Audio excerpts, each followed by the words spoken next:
Hello friends, welcome to Richa's Basic Science. Today our topic is nutrition in plants. Nutrition is the process by which we can take food and utilize them.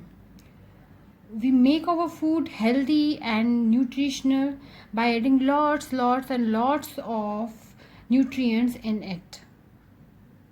Nutrients make us healthy, they give us energy, they help us to grow, and they keep us keep our immunity strong, and also they repair our organs if it is needed. Okay, so nutrients are carbohydrate, fats, proteins, minerals, and vitamins. These are the five main nutrients. Okay, so carbohydrate and fats, they are energy giving food. They give us energy to do our work properly. Proteins are body building food. They help us to grow and they repair our different part of the body. Mineral and vitamins, they are protective food. They improve our immunity. So you can see here that our health is in our hand. How? If we are taking a right amount of nutrients and if we are doing a right exercise daily, so we will become more strong and more strong and smart also. So if you are doing these things, if you are taking a right nutrient and if you are doing a right exercise, then you will become strong. You will become strong like this boy. There are two modes of nutrition. The first one is autotroph and the another is heterotrophs. Auto means self. So autotrophs are the organism, they are able to make their own food. And the heterotrophs are the organism, they are dependent on other plant. So autotrophs are independent, but the heterotrophs are they depend on plant, or it may be they depend on the other organisms for their food. The example of autotrophs are plant and blue-green algae. The example of heterotrophs are human being, animal, or fungi. The process by which plant make their food is known as photosynthesis, and the requirements for the photosynthesis are the light, sunlight, carbon dioxide which is present in air, chlorophyll which is present in leaf of the plant, and water and minerals which are present in soil. Okay, so थोड़ा सा इसे हम और explain करते हैं requirements को. So the light energy, actually the sun is the best source of energy. It is the ultimate source of energy, and all the living organisms which are on the earth, they depend on the sun. For energy and heat. So plants also depend on them, and plants also depend on sun for heat and energy. Carbon dioxide is present in atmosphere, and chlorophyll is present in leaf. So let's see here. This is the internal structure of leaf. You can see here. This is the internal structure, and here the upper epidermis, the upper side, and this is the lower epidermis, the lower side of the leaf.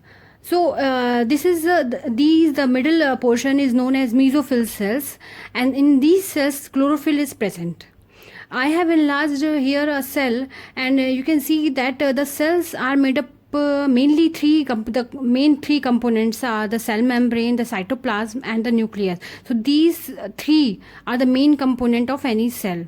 So the plant cell, in plant cell they have chloroplast, large vacuole, mitochondria, Golgi apparatus. There are different type of organelles which are present in the cell. So I have enlarged here. So these chlorophylls, they are green in color, and because of them the plants looks like green. So they are responsible for the process of photosynthesis. Here you can see the opening, and this opening is known as a stoma. This is singular, this is known as a stoma, and the plural, it is known as a stomata. So the stomata, the main function of stomata is exchange of gases.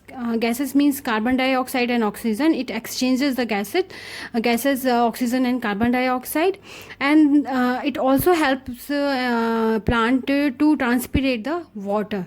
So you can see here, this is a pore-like structure which is known as a stromatal pore, and these pores are surrounded by the guard cells, and they help us, the stromata, to exchange the gas and transpirate the water. So here, if you remember, I told you two names. The one is chloroplast and another is chlorophyll. So do you know what is the difference between the chloroplast and chlorophyll? Watch my video and you will get the answer. This is about the carbon dioxide and chlorophyll. Let's see how the water and mineral are transported in plant from the root to the leaf or different part of the plant. So here the duct-like structures are present in plant, and these are known as xylem and phloem.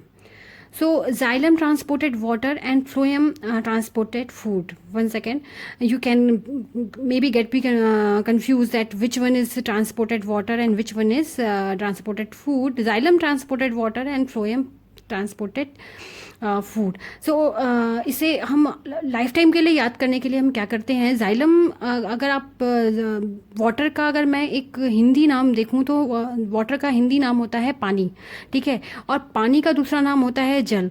तो क्या जल और xylem थोड़ा सा एक दूसरे के साथ थोड़ा सा तो कहीं ना कहीं मैच करते हैं इनके नाम. So from this we can remember that xylem is जल, यानी कि जाइलम ट्रांसपोर्ट करता है पानी को, ठीक है. तो अगर आपको एक याद है, if you remember one, xylem अगर आपको याद है तो फ्लोएम में आप कभी कंफ्यूज नहीं होंगे, क्योंकि जाइलम अगर जल को कर रहा है तो ऑब्वियसली फ्लोएम फूड को ही सप्लाई करेगा, ठीक है, ट्रांसपोर्ट करेगा. तो xylem here you can see here the it is a unidirectional. Unidirectional mean you can see the flow, the water is flowing in one direction, that's why it is known as unidirectional. And phloem which transported the food, it is a bidirectional. You can see here it transport from root to the leaf and also from leaf to the root. Why it happened?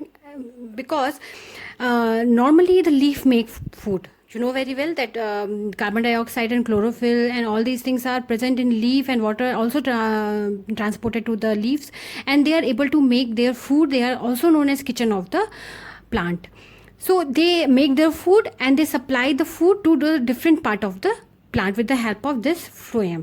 But what happened when the leaves are not present on the plant at the time just before the spring? At that time there is no leaf on the plant. So at this time the food is stored in this root, the form of starch. So this food is transported. This food is transported from root to different part of the plant, and that's why this phloem is bidirectional. Okay, the xylem is only transported the water, so it is unidirectional, and phloem is transported food in both the direction. That's why it is bidirectional. So it is all about the requirements. Requirements means the sunlight, the carbon dioxide, chlorophyll, and water and mineral. Let's see what is the photosynthesis. Photosynthesis means photo means light and synthesis means to combine.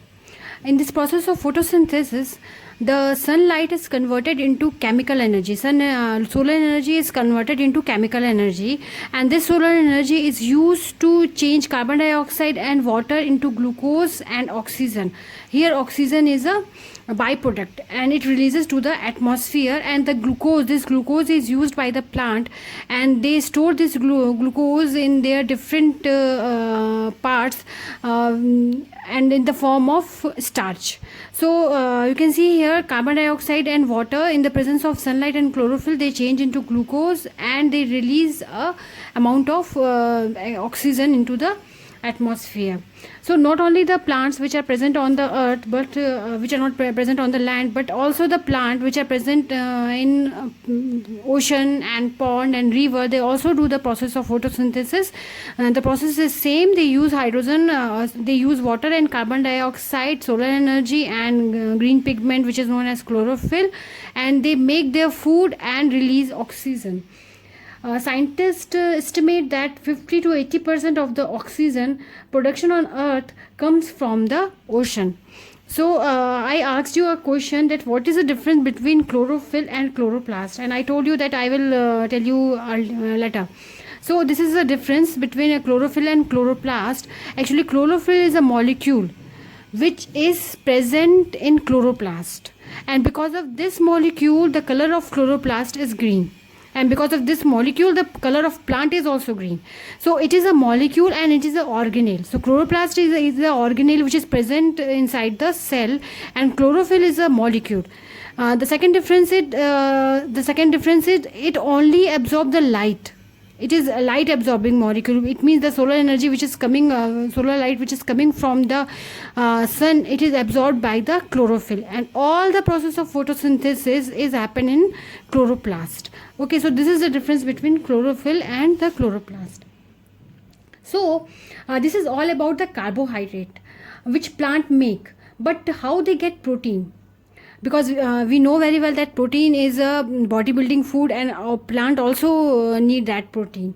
And for protein we need nitrogen, and nitrogen is approximately 78% nitrogen is present in atmosphere, but the plant are not able to take this nitrogen directly from the atmosphere. So this nitrogen is fixed by different process, they can fixed by the rhizobium bacterium, blue green algae, or they can also, this nitrogen can also be fixed by the lightning. So these three processes by which the nitrogen is fixed and the soil becomes rich of nitrogen. Okay.